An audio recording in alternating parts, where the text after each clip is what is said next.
emergency? My mommy and Daddy are having a fight. Is he hitting her? Stop it! Mommy! Stop it! Don't take the baby!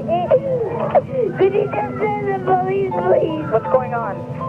They're having a fight because this has been going on forever and ever. But he's hurting Mommy. I'm gonna send the police. Okay. Mommy!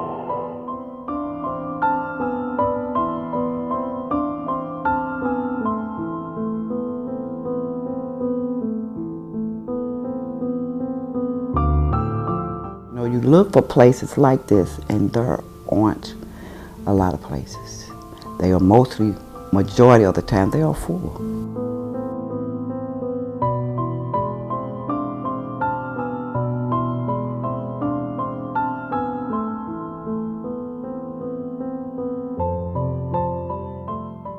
Home. Just the very word conjures up visions of warmth, comfort, safety. Yet, for victims of domestic violence, home can be hell.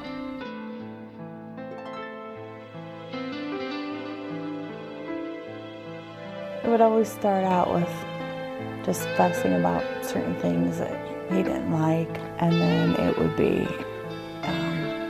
things like pushing and shoving and headbutting, and I remember he broke my 2 fingers once. And so it started like that. Then after the mental abuse, it was sexual abuse. In many cases, the abuse, be it physical, emotional, or sexual, can go on for years, isolating the victim from family, friends, and any possible support system. It will take away their sense of identity and any sense of control over their own lives. I didn't have anywhere to turn because I couldn't even dial the phone for help. I couldn't get away from him, no matter what. He was always over my back. It was during the O.J. Simpson trial. There was a lot of publicity surrounding domestic violence. We lived in St. Peters at the time, and so just through reading articles about that, they had put an article in the paper about looking for volunteers at the Women's Center. So I decided I would kind of step outside my comfort zone and become a volunteer at the Women's Center. And I've just worked my way through the program, and now I'm the program manager, so I oversee both shelters and supervise and support the teams and bring awareness to the cause of domestic violence. So I'm going on my 5th year here, and I am the volunteer coordinator and data manager for Bridgeway's domestic violence and sexual assault program. How people typically find us is there's a couple different avenues. Sometimes people will look us up on Google, so they type in local domestic violence shelters and will pop up. That, or if they've fled an abusive relationship and is in the Alive program, which is based out of St. Louis, they help put people up in hotels until they are able to get into a domestic violence shelter. So they're given a list to call, and we are on that list of different shelters within the St. Louis area. And sometimes it's through word of mouth or people knowing us in the community and saying, hey, give Bridgeway a call. Once they call, we will do a phone screening with them. So making sure they're appropriate to come into shelter, because although, for example, they're calling from Lincoln County, they might not be safe in Lincoln County. We had someone call 2 streets down, and she was walking, and it's not safe because her abuser would be able to find her very, very easily. That's why we're blessed to have 2 shelters, in the fact that if Lincoln County is no longer safe for them, but they're appropriate, we can take them in at our St. Charles location, and then vice versa. They'll come in after they do a hotline. We do what's called bedbug protocol, which is we give them a set of clothes. We put their items through bedbug protocol so no bedbugs come into the shelter. Once that is done, we do an intake with them, and then we show them around shelter, get them some food, hygiene items, some extra clothes that they needed, and then we let them unwind. So once somebody arrives at shelter, we kind of say probably the first 72 hours is a decompression time where they've left this dangerous situation, and for the first time in a long time they're getting a good night's sleep, that they're able to relax and know that they're safe. They can close their eyes and go to bed at night and be safe throughout the whole night. So once they do that, they meet with our case manager, they complete an assessment which identifies goals to work on while in shelter. So they spend their time in shelter working on those goals, whether it's getting a driver's license, getting a birth certificate, getting kids enrolled in school, making a resume, looking for a job. Housing is always one of the first things that our case managers work with, is getting folks on housing lists, seeing what kind of housing is available and things like that. So we are a 4 to 6 week program. However, if they are working the program, setting goals, meeting those goals, they can get extensions to stay longer, because it might take them a couple of weeks to find childcare, and then once they get childcare, finding a job. So we understand it's a process, and we want to give them enough time to do that. Sometimes they have not been in the workforce for a long time, and it may be developing a resume. It may be finding those skills that are going to help them look for a job or get a job. Do I have a vehicle? Can I walk to work? A lot of those things have to be taken into consideration. Our St. Charles shelter and our Lincoln County shelter both have quite a few employment places that are within walking distance, I would say, which is helpful.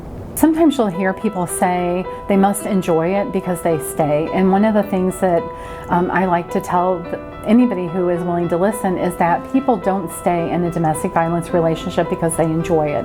They stay because their choices are very limited. Leaving is a very tough decision. There's a lot of things that go into making that decision to leave. Leaving has proven to be the most dangerous time for an abused woman. What would be the main reason why most women would stay? The number one reason would be fear of being killed. And one of the jobs we have at the shelter is to make sure we offer that support and the resources, and kind of sometimes put that plan together with the client prior to them leaving that relationship. So when the time is right, they can exit the relationship, but there's a lot that goes into it. And what I'd like people to understand is that emotional abuse is so devastating, because you've got people that have been told day in and day out that you're worthless, you're no good, nobody would want you. So leaving seems so daunting to them, because they certainly don't have that self-confidence to make that move. As a result of abuse, some women turn to alcohol or other drugs to ease their pain. Some are physically injured, others emotionally abused.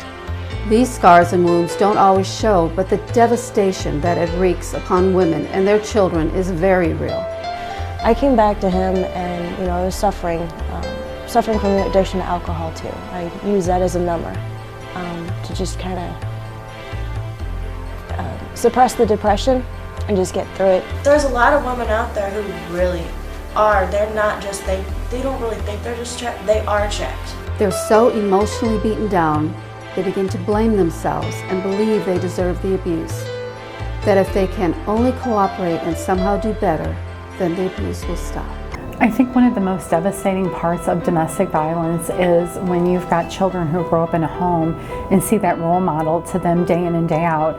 That becomes a representation of a family to them, even though it's something that would be what we would consider dysfunctional or unhealthy. A child sees it as, this is my way of life, this is what a family means.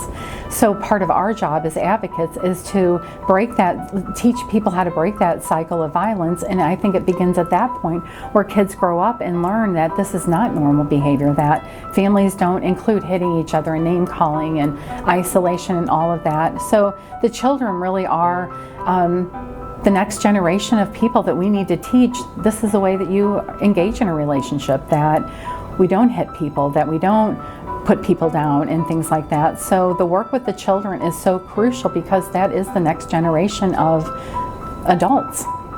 All of our services are free and confidential. We offer a 24-hour crisis hotline.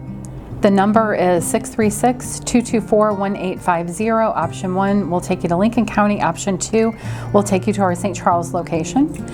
Again, we've got emergency shelters located in both Lincoln County and St. Charles County.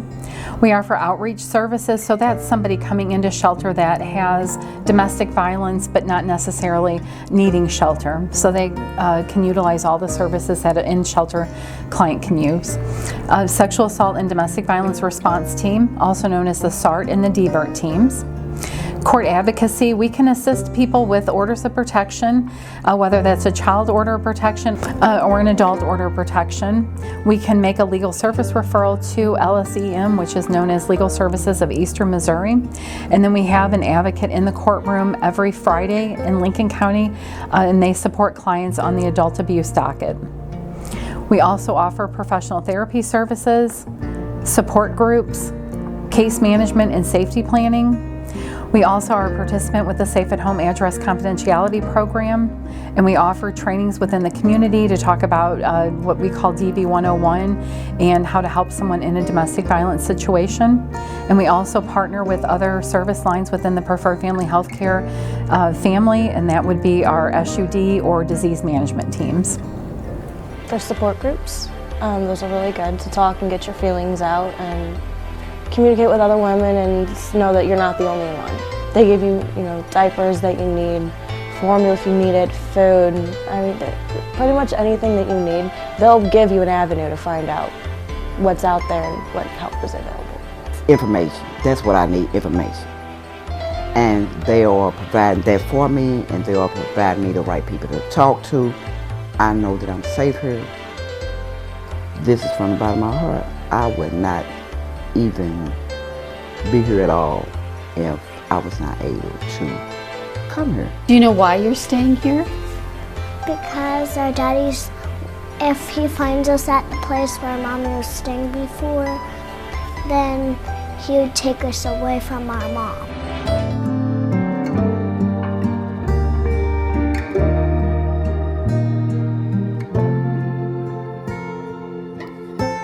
There are multiple ways that people can help. So just like I said before, you can do the direct volunteer work or indirect volunteer work. You can call our hotline, which is our 636-224-1850, option 1 for Lincoln County, option 2 for St. Charles County, and donate items such as hygiene, new clothing, food is definitely something, and then paper products. So you can donate online at our bridgewaydv.org website.